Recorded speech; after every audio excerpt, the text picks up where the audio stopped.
안녕하세요. 저는 정말 웃긴 일을 겪었습니다. 웃긴 일이라고 표현하는 게 맞는지 모르겠지만 다시 곱씹어서 생각을 해봐도 두 번 다시 겪고 싶지도 않을 팔자에도 없을 고생을 했던 그 시간들을 한번 공유해볼까 해요. 유튜브 사연을 올리는 게 처음이라서 조금 정신없이 시작하더라도 양해 부탁드리겠습니다. 저랑 남편은 동갑내기 부부예요. 원래는 친구 사이였고 중학생 때부터 한 동네에서 나고 자라면서 알던 사이였죠. 같은 학교 학원을 다니며 늘 제 곁에서 소꿉 친구처럼 곁을 지켜주던 친구였습니다. 그러다 고등학교 진학을 하면서부터 저희 가족이 이사를 했고 서서히 멀어졌어요. 연락만 간간히 하던 중 취업을 하고 사회에 나와 다시 만나게 되었죠. 자주 못 봤던 사이라고 해도 너무 어릴 적부터 교감이 많았던 친구라서 그런지 어색함이 하나 없이 참 편했던 사이였습니다. 그랬던 친구와 연인이 되었을 때 주변 지인들은 모두 쇼킹했죠. 어쩌면 둘 다 친구를 가장한 이성의 마음이 있었던 걸지도 모르겠어요. 하나부터 열까지 모르는 것도 없었고 서로의 가정사, 아픔, 슬픔, 기쁨까지 모든 감정과 사연들을 다 공유하던 사이였습니다. 그래서일까요? 남편과의 연애는 그 어떤 연애와도 비교할 수 없을 정도로 안정적이고 편하고 설레이면서 행복했습니다. 특별한 걸 하지 않아도 색다른 기분을 느낄 수 있었고 기분이 너무 좋았어요. 저는 위에 오빠가 둘이나 있지만 반대로 남편은 외동아들의 홀아버지와 단둘이 살기에 늘 북적이는 저희 집을 부러워했습니다. 반대로 전 조용한 남편네 집을 부러워했죠. 오빠와 둘이면 든든하겠다 싶겠지만 전혀요.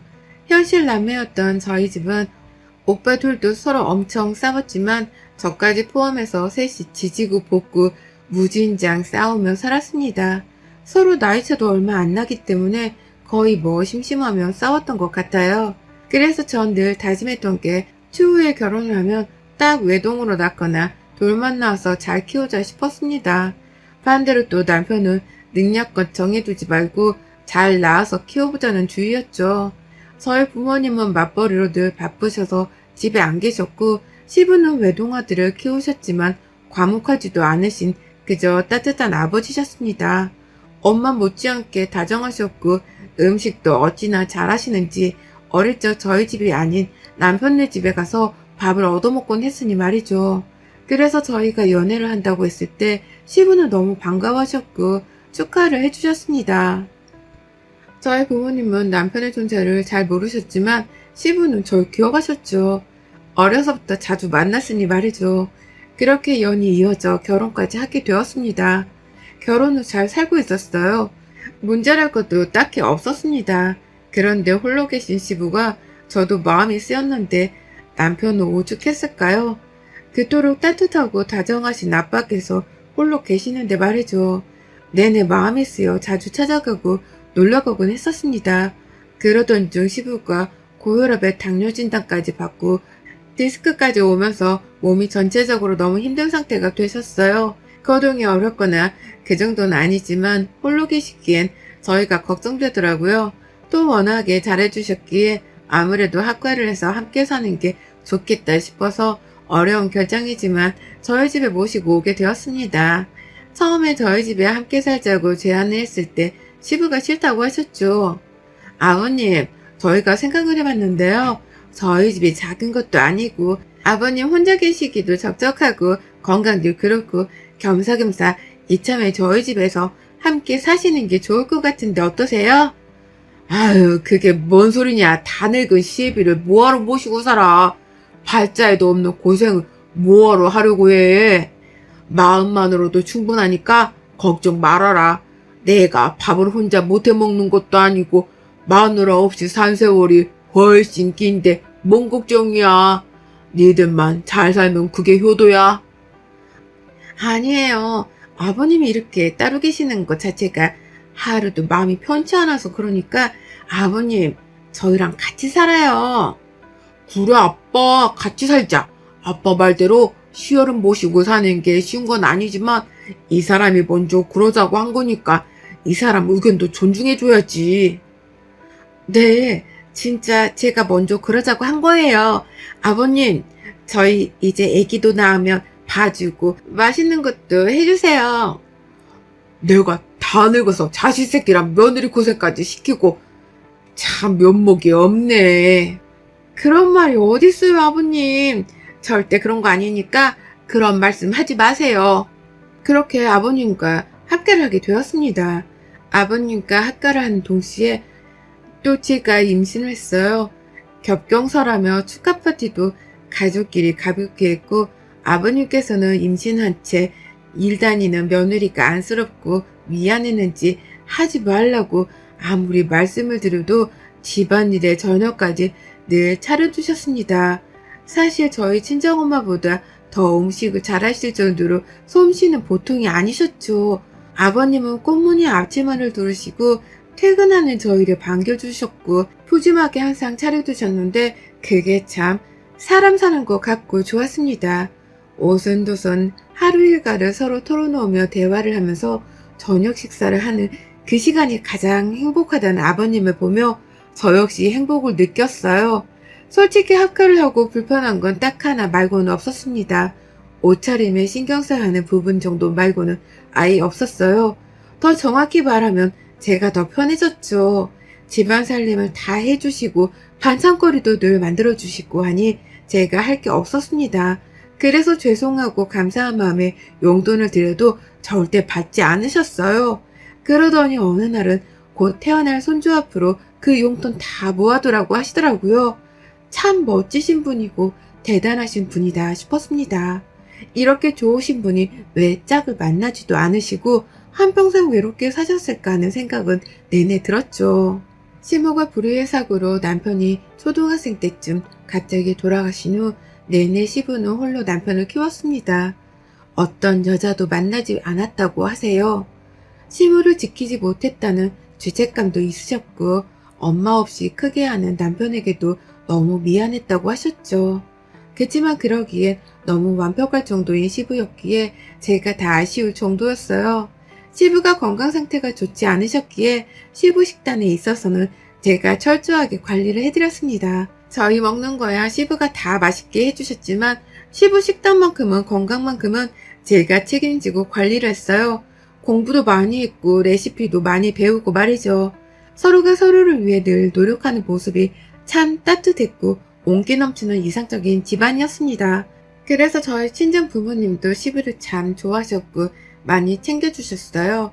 거리낌 없이 친정 부모님과 시부 그리고 저희 부부 이렇게 함께 식사도 자주 했고 여행도 자주 다녔습니다. 평일에야 저희가 일하느라 바빠서 뭘 못하니 주말에는 가까운 곳이라도 꼭 시부를 모시고 나가서 카페라도 다녀오거라 식사라도 하고 오거라 그렇게 노력을 했어요. 아이가 태어나고 육아휴직을 한 뒤 곧바로 복직을 해야 하는 상황이라 솔직히 너무 마음이 불편했고 시터임으로 구할 생각이었으나 일부분도 시부는 본인이 하겠다며 엄한 돈 쓰지 말라고 하셨습니다. 그러나 이건 엄연히 다른 문제이기에 말씀을 드렸죠.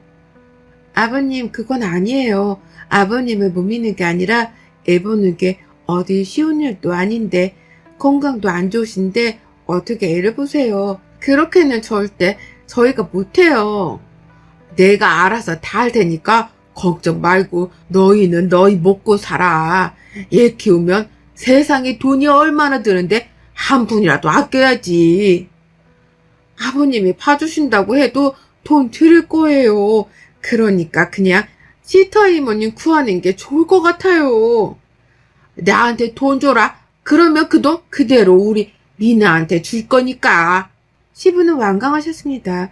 그런데 함께 육아휴직 내내 아이를 같이 봐주시는 시부의 모습을 보니 너무 능숙해서 깜짝 놀랐어요. 어쩌면 저보다 더 능숙하셨죠. 결국 시부에게 돈을 드리고 아이를 맡기기로 결정했습니다. 대신 힘들거나 하시면 꼭 말씀해 주시라고 신신당부를 했어요. 아버님은 거의 뭐 슈퍼맨 수준으로 아이를 보면서 집안일까지 하셨는데 대체 어떻게 이런 분이 다 계실까 싶을 정도였고 저희 친정엄마께서도 그러셨죠. 연주 너 니네 시아버지한테 정말 잘해. 그런 분이 요즘 세상에 어디 계시냐? 엄마가 이번에 한우 또 보냈으니까 맛있게 구워드리고 병원도 자주자주 같이 가드려. 건강은 늘 체크해야 해. 그치? 내가 완전 복 받은 거지 뭐. 그래, 시댁 로또 맞은 거지 너. 오죽하면 친정 엄마께서 로또 시댁이라고 부를 정도였습니다. 그러던 어느 날 시부 디스크가 너무 심해지셨고 도저히 이대로는 아이를 낳는 건 무리라고 판단했어요.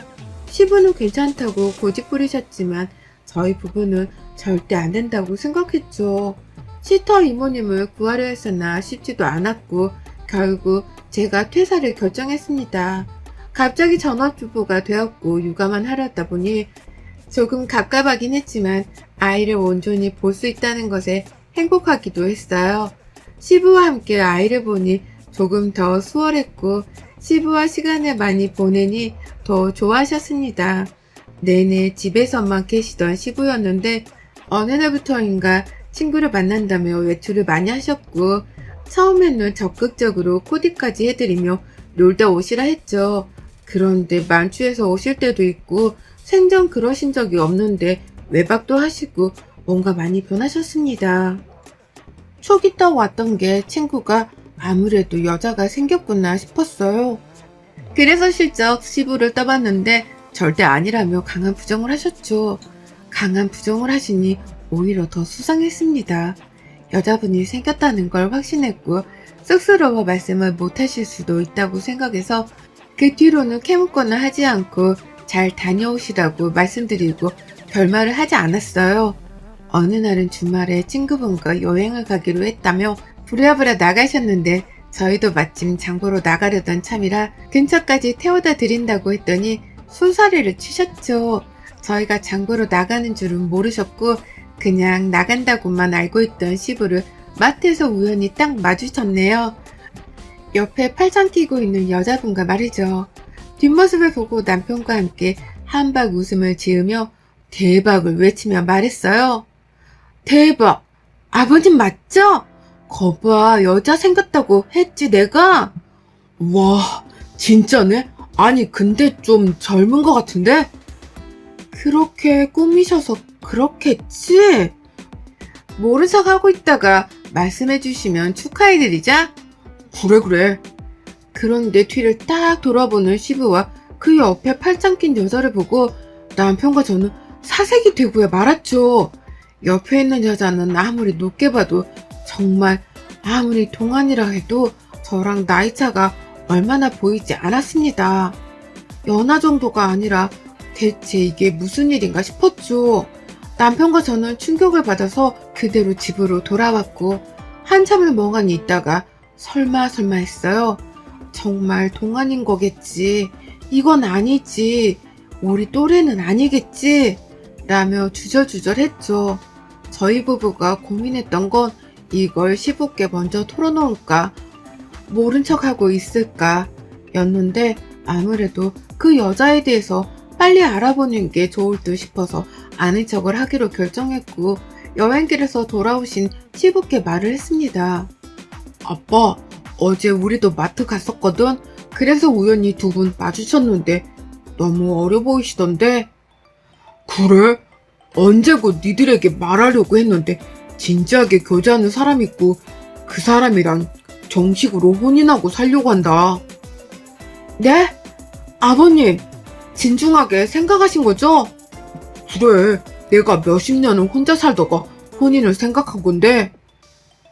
시부랑 한참 대화를 했지만 쇼킹 그 자체였습니다. 그 여자는 저희 부부보다 고작 10살 위였고 만난 지도 2개월도 안 된 상태였으나 뜨거운 사랑의 힘으로 결혼을 결심했다고 하네요. 시부가 늙고 병들었음에도 불구하고 진심을 다해 본인을 사랑해주는 여자라며 어머니 심으로 모시라고 했죠. 남편과 전 결사 반대를 했어요. 누가 봐도 의도가 다분했습니다. 시부가 재산이 꽤 있으셨고 아무래도 그걸 노린 여자 같았거든요. 한참을 반대했으나 이미 그 여자에게 홀딱 빠진 시부를 막을 길은 없었고 심지어는 그 여자가 남편까지 구워 삶아서는 남편도 제게 시부의 행복을 위해선 저희가 나설 게 아니라며 잠 잡고 있자는 말을 했죠. 결국 선택권이라고는 없는 제 의견은 묵살되었고 저 둘은 진짜 부부가 되었습니다. 단 남편의 조건은 허락은 하되 혼인신고는 반년 후에 하는 조건이었고 시부는 허락을 해주셨죠. 전 이 반년 안에 수상한 낌새가 있다면 꼭 찾아내야만 한다고 생각했어요. 웃긴 건 충분히 나가 살 수 있음에도 불구하고 그 여자는 저랑 남편과 친해져야 한다며 1년 정도는 저희 집에서 함께 살고 싶다고 했다는 겁니다. 너무 싫었으나 역시나 제 의견은 묵살되었고 결국 1년이란 시간을 함께 살기로 했죠.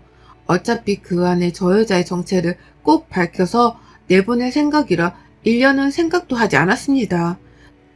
시부와 남편에게는 그저 다정한 새엄마 부인의 역할을 다했던 그 여자는 안 보이는 곳에선 제겐 시모 노릇을 했죠. 오늘 저녁은 제육볶음 좀 먹고 싶네. 아, 네. 아, 네. 하겠다는 거야, 말겠다는 거야? 시어머니가 말씀하시면 알겠다고 하겠다고 말을 해야지. 너 나 무시하냐? 왜? 내가 너보다 고작 10살밖에 안 많은데 시문으로 다니 짜증나? 어쩌니? 그럼 네 팔자인걸 경고하는데 똑바로 해?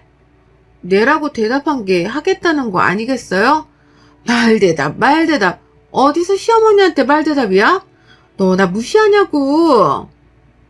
무시를 많이 당하셨었나봐요. 툭하면 무시하냐고 하시는 거 보니 딱히 무시한 적은 없는데 그렇게 느끼셨다면 주의하도록 할게요. 한마디를 한 지니 가서 욕조에 따뜻한 물 좀 받아 파신욕 하게. 직접 하세요, 어머님. 제가 며느리지 어머님 노예는 아니거든요. 시부는 어떻게든 저를 기선제압해서 부려먹으려고 했고 저 역시 결코 뒤지지 않았습니다. 내내 신경전을 벌였고 서로 비비꼬며 대화하기 바쁜 하루하루를 보냈어요. 심지어 시부 건강 때문에 식단 관리를 철저히 관리하던 제게 본인이 와이프니 알아서 하겠다고 넘기라고 해서 그러라고 했습니다. 그런데 오히려 자극적이고 해로운 것들만 자꾸 먹이기에 한마디 했더니 방방 뛰며 본인이 뭐 죽으라고 고사 지내는 거겠냐고 먹고 싶은 거 먹고 살아야지 어떻게 평생을 참냐고 본인 남편이니 알아서 할 거라고 하더군요. 분명 뭔가 있을 거라고 확신을 하며 내내 저 여자의 동태를 살폈고 늘 의심의 눈초리를 하며 봤습니다. 얼마나 가식적이고 내숭을 잘 떠는 여자인지 보통 얘기는 아니었죠. 언제고 무슨 일이 벌어질지 모르기에 전 녹음기까지 따로 샀어요. 무슨 말을 하는 걸 들으면 녹음을 해야 하니 말이죠. 그러던 어느 날 드디어 걸려들었습니다. 시부는 친구를 만나러 나가셨고 남편은 딸아이를 데리고 키즈카페를 갔죠. 그래서 전 이때 머리를 딱 쓴 게 저도 남편과 같이 따라가는 척을 했어요. 저 여자는 집 앞에 가서 머리 커트만 하고 들어올 거라고 했죠. 한마디로 몇 시간 동안 저 여자 홀로 집에 있는 것처럼 한번 자리를 깔아봤습니다. 제발 뭐라도 나오길 바라며 말이죠. 전 혹시 몰라 녹음기를 소파 쪽에 켜둔 채 뒀습니다. 평소에 저 여자가 그쪽에 자주 있으니 말이죠. 그때 집에 딱 들어온 저 여자는 누군가와 전화를 하며 들어왔고 갑자기 아무도 없지? 라고 큰 소리로 말하더니 스피커로 바꾸더군요. 이때 진짜 제발 뭐라도 나와라 하면서 얼마나 방 안에서 조용히 빌었는지 모릅니다. 아니 집에 아무도 없냐? 다시 한번 확인 좀 했다. 야 연기하면서 사는 것도 답답해. 너 그거 알지? 노인네들 특유의 그 냄새. 나 그것 때문에 역겨워서 미치겠다니까. 입덧도 안 하는데 그 냄새 때문에 입덧하게 생겼어. 너도 대단하다 진짜. 근데 재산이 많은 건 확실한 거야? 빈 깡통이면 어쩌려고 그러냐? 너 나 몰라? 나 차수정이야. 다 철저하게 조사했고 심지어 뱃속의 애기가 누구야? 아들이잖아. 아들. 바로 부동산부터 야금야금 빼먹고 버려야지. 며느리년이 보통년이 아니어서 올해는 못 잊고 애 낳고 어느 정도 빼먹으면 버려야 될 것 같아. 아쉬운 게 어차피 건강도 별로라서 오래 못 살 것 같은데 딱 저 며느리년만 아니면 몇 년 딱 비비고 있으면 평생 돈 걱정은 없을 건데 그게 좀 아쉽긴 해. 아니, 근데 걸리면 어쩌려고 그래? 걸리긴 개뿔. 어린애들 생긴 거 매일 바뀌는데 지들이 알 게 뭐야. 걘 완전 헤어진 거고 그 새끼 얘긴 하지도 마. 완전 쫑이야 쫑.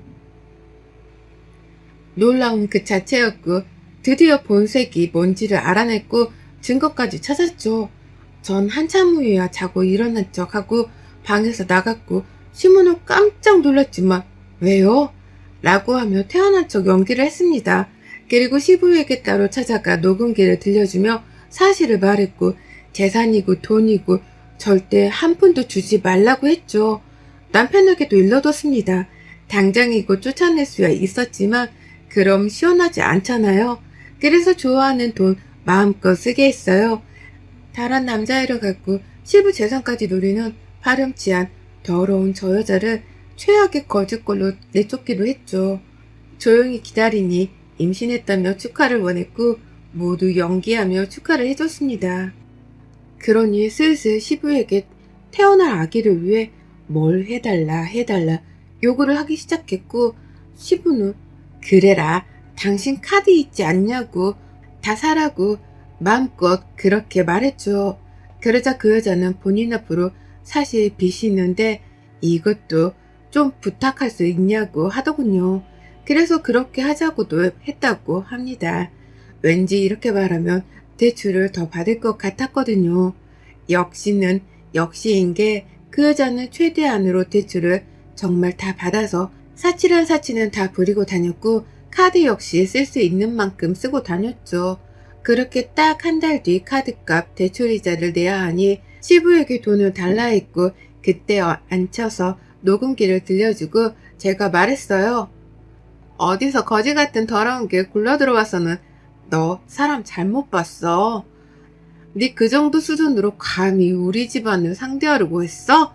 웃기고 자빠졌네? 어쩌냐? 네 태어날 애는 애비도 없고 돈도 없고 빚만 있는 애미만 있어서? 불쌍해라. 우리 아버님이 어떤 분이신데 감히 너 따위가 있잖아. 상대할 가치도 없으니 좀 꺼져줄래 우리 집에서? 네 집은 저기 다 싸놨어. 참, 당신 친정집으로 고소장 날아갈 거니까 다 늙으신 노인네들 기함하기 전에 얼른 뛰어가서 막아. 여보, 그래요. 내가 불손한 의도였던 건 사실이지만 나 당신 사랑한 거 정말 진심이었어요. 제발 어떻게 우리가 헤어져요. 네? 영원하기로 했잖아요, 여보. 내가 혈압 오를까봐 겨우겨우 참고 있는데 내 한평생의 가장 큰 수치이니 당장 내 앞에서 사라져. 마음 같아선 뺨이라도 한 대 치고 싶은 거 겨우 참고 있으니. 그렇게 그 여자는 남편 손에 이끌려 쫓겨났습니다. 이후 시부는 저희에게 부끄럽고 너무 미안했다며 면목이 없다고 정말 힘겨워하셨어요. 그런 모습에 오히려 저희가 더 마음이 쓰렸죠. 이건 아버님 잘못이 아니고 충분히 그럴 수 있는 거니 너무 마음 쓰지 말자고, 살다 보면 다 그럴 수 있는 거 아니겠냐고 훌훌 털자고 말씀드렸습니다. 그리고 아버님은 바로 본인 앞으로 남은 재산 전부를 저와 남편에게 공동으로 딱 반반 나눠주셨어요. 본인이 쓸 생활비를 제외하고 말이죠. 시간이 지나고 현재는 다시 예전처럼 잘 살고 있어요. 가끔 그 여잔 지금이 어떻게 살고 있을까 문득 생각이 드는데 혹여나 어떤 남자에게 또 기생하지 않을까, 피해가 있는 건 아닐까 싶은 우려가 들기도 하지만 법적으로 혼내줬으니 저희로선 최선을 다해 복수를 해줬다 생각합니다. 여러분의 생각은 댓글로 남겨주세요. 오늘도 시청해주셔서 정말 감사합니다. 안녕하세요. 저는 30대 초반이고 아기를 키우고 있는 엄마입니다. 딱 이맘때쯤 벌어진 사건들이 있는데 별로 추억하고 싶은 건 아니지만 그럼에도 불구하고 용기를 내어 한번 제 사연을 많은 구독자분들께 들려드려 볼까 해요. 전 남편과 20대 끝자락에 만나게 되었습니다. 더 젊을 때는 외모를 그렇게 봤었는데 얼굴 다 소용없다고 나이가 어느 정도 차고 결혼 정년기가 다가와서 그런가 뭔가 진중하고 무게 있는 만남을 하고 싶었어요. 그러기 위해선 꼭 외모가 아닌 그 사람의 인성을 보는 게 더 중요하다고 생각을 하면서 이성을 보는 기준이 확 바뀌게 되었습니다. 늘 외모가 제 기준에 차지 않으면 만나지 않았던 제가 점점 외모가 아닌 인성과 성품을 보면서 연애를 하기 시작하니 이전과는 확실히 다른 연애가 시작되었죠. 제 남편과의 연애가 가장 만족스러웠던 연애로 손꼽혔습니다. 안정감 있고 신뢰감 있는 연애란 게 바로 이런 거구나 싶었어요. 남편은 늘 제게 진중한 모습을 보여주면서도 저만이 볼 수 있는 귀여운 모습들도 보여주곤 했었습니다. 그 덕분에 전 남편의 그런 매력에 푹 빠져서 헤어나오지 못했죠. 사람이 적당히 무게가 있으면서도 즐길 줄도 알고 본인 스스로가 어떤 부분에 있어서 가장 매력적인지를 잘 아는 사람이라서 제가 참 사랑하고 좋아했습니다. 이 사람과 연애를 하면서 늘 행복했고 안정적이었기에 전 확신했어요. 결혼은 딱 이 사람이랑 해야 하는 거구나 하고 말이죠. 그렇게 몇 년의 연애를 마침표 찍고 저희가 결혼하게 되었을 때도 참 좋았습니다. 그런데 시댁은 조금 특이한 케이스였어요. 남편에게는 무려 15살이나 어린 여동생이 있었습니다. 완전 늦둥이였죠. 시부모가 애초에 남편을 엄청 일찍 가지셔서 가능했던 일이기도 했지만 외동아들로 키우려다가 신우가 생겼는데 포기하기엔 마음이 불편하셔서 잘 키워보기로 다짐하셨다고 들었어요. 사실 다 큰 중학생 아들이 있는 상태로 아이를 출산하는데 절대 쉬운 일은 아니셨을 텐데 이 부분에서는 시모가 존경스럽더라고요. 과연 저라면 시모와 같은 선택을 할 수 있었을까 싶었죠. 그래서 저희가 결혼을 했을 때 신우는 고등학생이었고 신우라기보다는 거의 무슨 제게도 여동생 같은 느낌이어서 용돈도 주고 언니 동생 하는 그런 사이로 지냈던 것 같습니다. 그냥 신우를 보면 뭔가 챙겨줘야 할 것 같은 의무감이 들어서 자꾸 뭐라도 챙겨주게 되더라고요. 제 시설에서 봤던 고등학생의 신우는 되게 야무딱지고 본인의 진로 방향이 확고했던 똑부러지는 학생이었습니다.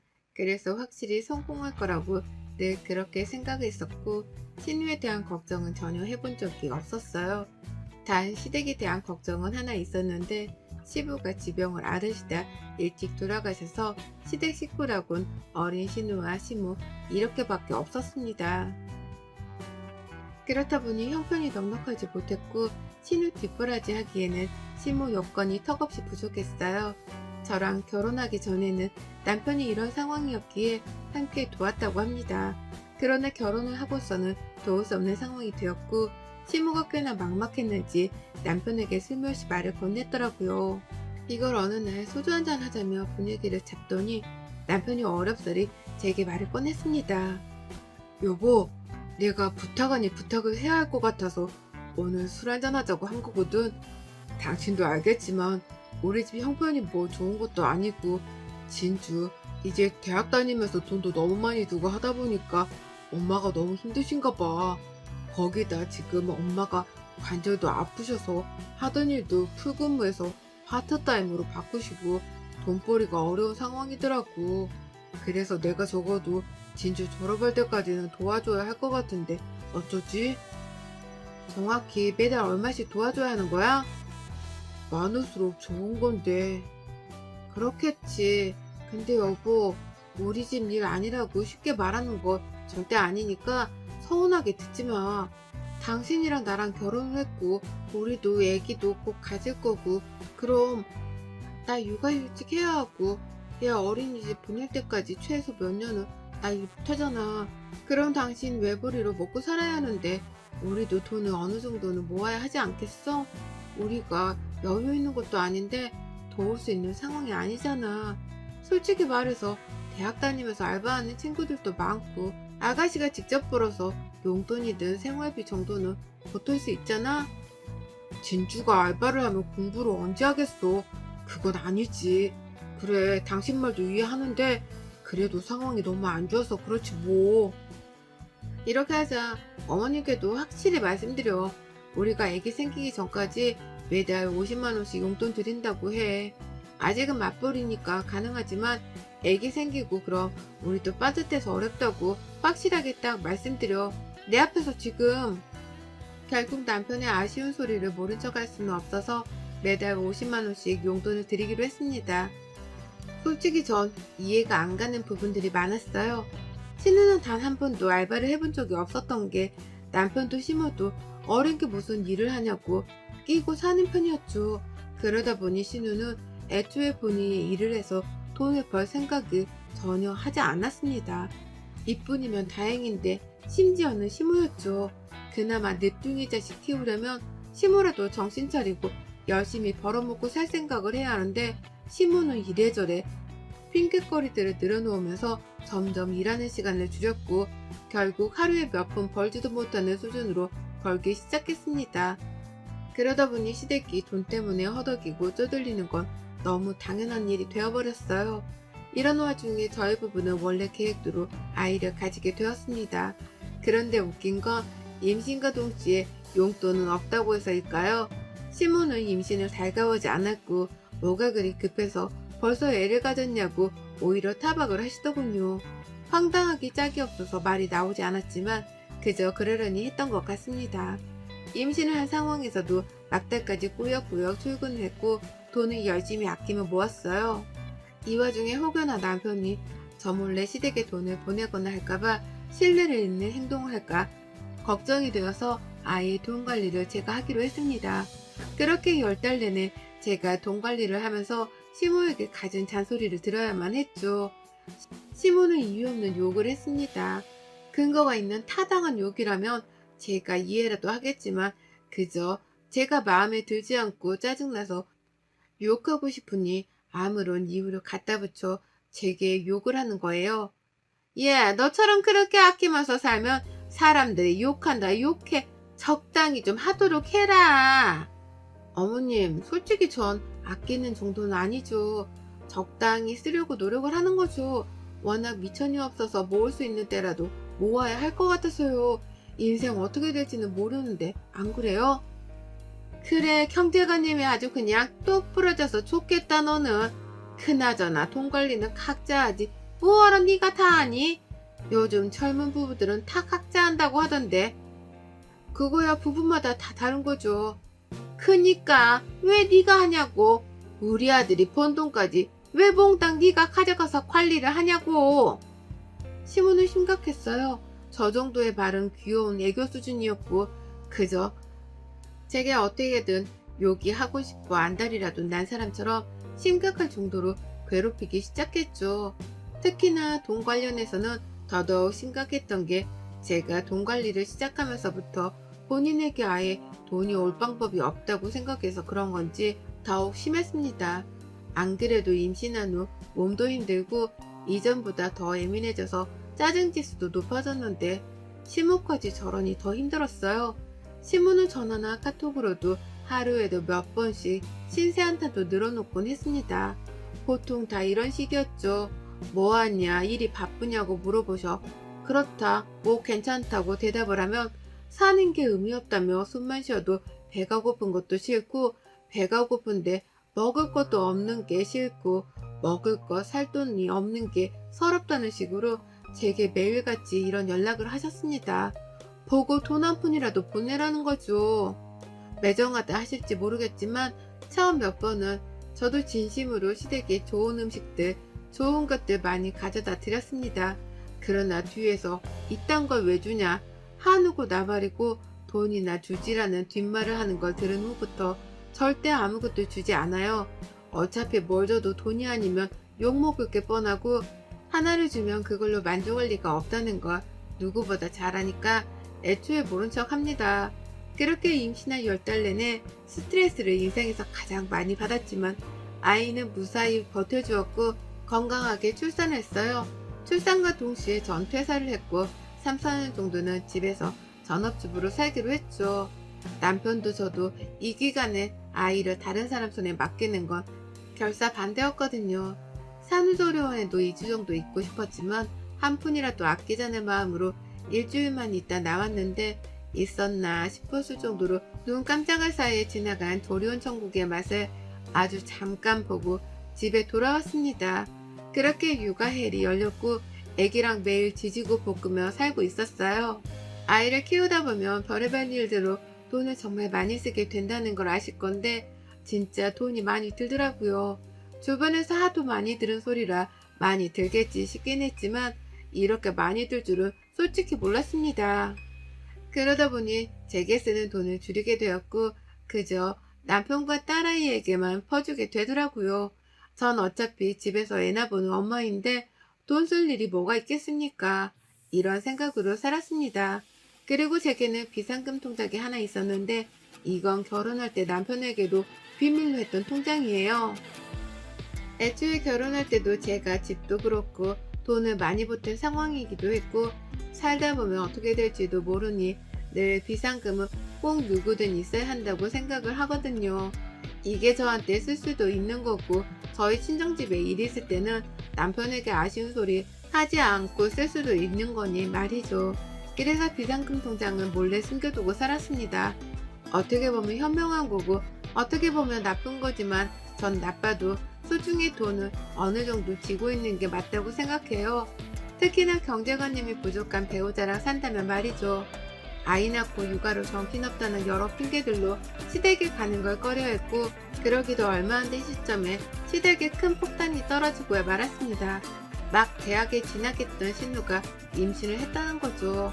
상대는 23살이었고 둘 다 부모에게 용돈 받아 사는 대학생들이었는데 뭐가 있겠어요. 그런데 아이는 절대 포기할 수 없고 결혼을 하겠다는 거였습니다. 시모 역시 신우에게 수술을 강요할 수 없었고 어떻게든 살아보자는 마음으로 신우 시댁분들과 만나고 왔는데 펑펑 우셨죠. 그쪽에서 그러셨다고 해요. 본인들은 찢어지게 가난한 집안이고 무식하기까지 한 집안이라고. 그러니 지원 같은 건 기대도 하지 말고 애를 낳아서 키울 거면 알아서들 하라고 말이죠. 여자가 본인 몸 간수 하나 똑바로 못하고 어린 나이에 애 가진 게 뭐 자랑이라고 지원이고 뭐고 그딴 소리를 하냐며 보통 성격이 아닌 시모에게 되려 막 뭐라고 했고 결국 시모는 딸 가진 죄인 모드로 찍소리도 못하고 돌아와서는 엉엉 우신 겁니다. 이때 함께 분노했고 화가 나면서도 막막했어요. 딱 보아하니 지금도 돈 때문에 힘든 시댁이었는데 앞으로는 정말 더 하겠구나 싶었습니다. 결국 신우네 시댁 쪽에서는 정말 한 푼도 보태주지 않았고 신우는 결혼식장 비용도 없어서 그저 혼인신고만 급하게 하고 시댁집에 둘이 얹어 사는 걸로 결혼을 하게 되었죠. 신우와 신우 남편이 함께 시댁에 살게 되니 이전보다 생활비는 더 들었고 신우가 병원을 다니면서 또 육아용품을 하나씩 사면서 돈이 점점 더 필요한 상황이 된 겁니다. 결국 우려했던 일은 현실이 되었고 설마 했는데 설마가 사람을 잡았죠. 어느 날 시모가 저희 부부를 불렀고 시댁에 가니 신우네 부부와 시모가 계셨습니다. 그 자리에서 이렇게 말씀을 꺼내시더라고요. 지금 상황이 너무 안 좋다. 얘들은 아직 어리고 심지어 군대도 곧 가야 해. 친주는 애 가져서 일도 못하고 나도 관절도 안 좋아서 일도 못하고 우리 생활비에 애 태어나면 애한테 드는 돈에 이러다 결국 우리 식구가 다 굶어 죽게 생겼어. 상황이 그렇거든. 근데 가족 좋다는 게 뭐겠어. 너네는 그래도 먹고는 살잖니. 그러니까 좀 도와줘야겠다. 더도 말고 딱 매달 100만 원씩만 보태줘라. 나중에 애들이 형편 풀리면 갚을 거니까. 네? 어머님, 지금 이 사람 외벌이로 저희도 세 식구 먹고 살아요. 그런데 100만 원씩을 어떻게 보태요 저희가. 그럼 대출이라도 받아서 좀 빌려주든가. 난 신용도 안 좋아서 못 받고 얘들은 무직이라서 대출도 어려운데 너희들은 가능하잖니. 선택을 해봐. 대출을 받아주던가 매달 생활비를 보태주던가. 아니 그걸 왜 저희가 해야 하냐고요. 어머님, 사고 친 건 아가씨인데 그리고 군대 가는 것도 연기를 하던가 알아서 해야 하는 거 아닌가요? 애기를 낳을 거면 이 정도 생각도 없이 각오도 없이 그냥 나는 거예요? 대체 그걸 왜 저희가 떠받들어요? 여보, 막말로 우리가 그런 상황이었으면 엄마는 우리 도와주셨을 건데 너무 그러지 말자. 우선 100만 원은 이 사람 말처럼 우리도 상의해보고 최선을 찾아서 얘기해줄게. 엄마 걱정 마. 뭘 상의를 해. 당장 먹고 살 돈도 없는데 당신 우리 형편 몰라? 누가 누굴 도와 지금. 우리가 불우이웃인데. 언니, 전 진짜 언니를 친언니라고 생각했는데 너무하네요. 결국 난 시댁 식구다 이거죠? 언니, 친동생이 이런 상황이었어도 그렇게 말할 거예요? 그동안 결국 저한테 했던 모든 행동들은 다 가식이었죠? 그쵸? 아가씨, 제 친동생이었으면 쌍욕 나갔어요. 지금 네 밥벌이도 못하면서 무슨 예를 나오려고 하냐고. 전하, 그나마 아가씨니까 이 정도 하는 거. 너 지금 내 앞에서 내 딸 욕하는 거야? 얘가 어려도 네 시누이인데 어디서 버르장머리 없이 시누이 앞에서 말을 그따구로 해? 결국 대판 싸움이 났습니다. 그리고 한참 싸우다 전 애기를 데리고 먼저 나와서 집으로 와버렸어요. 남편은 꽤 시간이 지난 후에 와서는 도와주자고 제게 자꾸 말을 했지만 대체 뭘로 도와줄 거냐고 며칠을 싸웠습니다. 그 후 신우 남편은 정말 군대를 갔고 신우는 출산을 했어요. 웃긴 건 출산 후 신우는 카카오톡 프로필 사진이나 SNS에는 아기 사진을 가득 올리며 사랑스럽다고 자랑을 했지만 실제로는 애를 돌보지도 않았고 육아가 힘들다며 울고불고 난리를 쳤습니다. 본인 인생이 망했다며 한탄을 했고 결국 애를 보는 건 시모 몫이었죠. 신우는 애를 시모에게 맡겨두고 나가서 친구들과 놀고 없는 형편에 나름 사치를 부리며 살더군요. 그러면서 산후 우울증 때문에 그러는 거라는 지나가던 개가 웃을 법한 소리를 했습니다. 결국 신우 용돈의 생활비에 신우의 육아 비용에 돈 나올 구멍이 더 이상 없던 신우는 악에 바친 건지 저희 집에까지 찾아와서 저희 딸아이가 있는데도 소리까지 지르며 돈 좀 달라고 난리를 쳤어요. 제발 그냥 돈 좀 달라고. 대체 나더러 어쩌라는 거야? 어? 너 돈 있잖아. 근데 도와주는 게 이렇게 싫어? 우리가 네 가족이었어도 이럴 거냐고. 어? 너랑 결혼만 안 했어도 우리 아들이 도와줬을 거고 우리 가족 이렇게 불행하지 않았어. 이게 다 결국 너 때문이잖아. 어머님, 애나 울잖아요. 목소리 낮추세요. 그리고 저한테 무슨 돈 맡겨주셨어요? 사채업자도 아니고 지금 이게 뭐 하시는 거예요? 적당히 좀 하세요, 제발. 저도 참는데 한계가 있는 거예요. 먹고 죽으려 해도 돈이 없다고요, 저희도. 하, 이렇게까지 해도 못 주겠다 이거지? 그러더니 시모는 갑자기 저희 집에 있는 고가의 가전제품이나 식기들을 다 던지기 시작했습니다. 이미 시모의 목소리에 놀라서 우는 아이를 안고 있었지만 저런 모습에 얘가 더 놀라서 결국은 말리지도 못하고 애를 데리고 방 안으로 들어가 문을 잠그고 경찰을 불렀죠. 경찰이 오니 경찰까지 불렀다고 미친 사람 취급을 하던 시모였지만 이게 나중에 아주 중요한 증거가 되었습니다. 현장 사진과 영상을 그대로 다 찍어뒀고 경찰분들도 찍어 가셨어요. 그리고 고소를 할지 말지는 조금 있다 결정하겠다고 했죠. 이 사건을 남편에게 말했으나 남편은 오히려 미쳤냐고 어떻게 본인 엄마를 신고할 수 있냐며 저더러 진짜 악질이라고 하는 겁니다.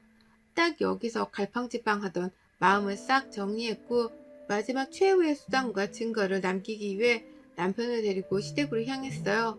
변호사에게 미리 물어보니 이런 갈등이 지속적으로 있었고 제가 해결하려 했다는 것과 힘들었다는 증거가 있어야 유리하다는 말에 녹음을 하기로 했죠. 그래서 한마디로 쇼를 하기 위해 시댁에 갔습니다. 신우, 시모, 저희 부부 이렇게 앉아서 얘기를 했죠. 어머님이 하루 이틀도 아니고 결혼생활 내내 돈돈돈 하시면서 자꾸 사채업자처럼 저한테 돈 달라고 하시는 거 솔직히 저 견디기 너무 힘들어서 이 사람이랑 못 살겠어요, 어머니. 이런 썩을 것이 살지마. 그럼 어쩌라고? 야, 막말로. 어? 네 신우가 한참 어린데 어쩌다 동생이라고 생각했으면 돈 치워주고 도와주는 게 맞는 거 아니냐? 그리고 시무가 힘들면 당연히 용돈이고 생활비고 어른이 알아서 줘야지. 넌 그딴 센스도 없고 머리도 없고 애가 그저 어떻게든 한 푼이라도 안 주려고 하는 꼬락서니까 딱 썩을 것이야. 제가 왜 그래야 하냐고요, 어머님. 이 사람 외벌이로 저희 세 식구 먹고 사는 것도 힘들다고 했잖아요. 먹고는 살잖아. 어머님이랑 아가씨가 저보다 쇼핑 더 많이 하는 거 아세요? 저 몇 달에 어쩌다 한번 제 옷 한번 살 때 어머님이랑 아가씨는 매주 한 번씩은 사시던데요. 결국 이런 식으로 그간 있었던 일들을 다시금 읊으며 녹음을 했고, 시모는 노발대발을 하면서 돈도 안 줄 거면 당장 나가라고 막 소리를 쳤죠. 그 와중에 남편은 또 시모와 시누 편을 들면서 적당히 하라며 제게 뭐라고 했고, 전 그렇게 나왔습니다. 그리고 변호사에게 모든 것을 제출했고, 전 이혼하자고 했어요. 남편은 흔쾌히 이혼해주겠다고 했지만 딸아이를 양육권을 두고 논쟁이 심했습니다. 그치만 철저히 변호사와 함께 여러 상황을 미리 대비했기에 양육권을 제가 가질 수 있었고 양육비 청구도 할 수 있었어요. 이혼 후 아이와 새 출발을 하고 잘 살아가고 있었습니다. 그저 다 좋고 좋지만 딸아이에게 미안할 뿐이었어요. 그래도 친정집 근처로 아예 이사를 해서 친정 부모님과 자주 만나며 딸아이에게 저와 단둘이 있는 외로운 집이 아닌 북적거리는 가족이 뭔지를 알려주려고 노력했습니다. 그렇게 잘 살던 중 이혼하고 1년도 안 된 시점에 모르는 번호로 남편 놈에게 연락이 왔고 딱 한 번 전화 한 통 하자고 하더군요. 내 꼴 진짜 웃기다. 들어볼래? 나 쥐뿔개뿔도 없잖아. 솔직히 결혼도 당신 덕에 한 거 인정. 근데 그런 놈이 지 동생이랑 엄마 유한다고 대출을 3천이나 받아서 줬는데 그걸 동생이 지 남편한테 줬네? 근데 그 놈은 이혼하고 도망갔네? 결국 그 돈은 내가 다 갖고 있고 진주는 애 혼자 키우고 그 좁은 집에 나랑 엄마랑 진주랑 진주 애까지 사는데 하루하루가 숨막힌다. 그래서 연주 너 생각도 많이 나고 너무 미안해서 연락했어. 너 진짜 멋진 여자이고 정말 그런 여자를 놓친 내가 미친놈이니까 많이 고소해야라고 말해주는 거야. 내 인생 왜 이렇게 꼬이냐? 당신 그렇게 말하면 내가 뭐 감동이라도 할 줄 알았어? 아직도 날 모르네. 떨어질 정도 없는데 정 떨어지게 하지 말고 이딴 전화도 하지 마. 미안한데 난 당신 목소리 듣는 것 자체가 고역이야. 그리고 네 팔자 네가 꼰 건데 왜 꼬이냐니? 앞으로도 꽈배기 마냥 쭉 꼬일 테니까 꽈배기는 사먹지 말도록 해라. 나름 멋진 척 감동스러운 말을 하며 저를 또 잡아보려 했던 전 남편놈에게 예라이 퇴 하는 느낌으로 던져주고 완벽히 끝내버렸습니다. 여러분의 생각은 댓글로 남겨주세요. 오늘도 시청해주셔서 정말 감사합니다.